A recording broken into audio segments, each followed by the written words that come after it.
I don't care. I don't care. Maz is too shy. She doesn't want to be in the video, but that's okay. I respect her privacy.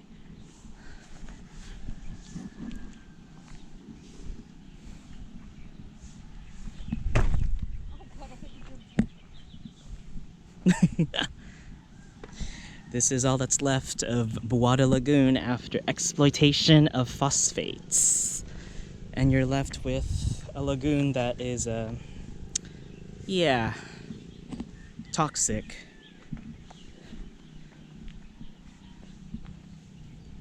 But it's still a nice and pretty view. Hey, Nauru?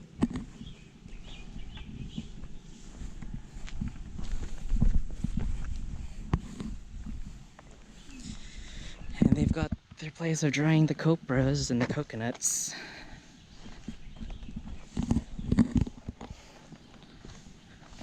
Buwada Lagoon, folks.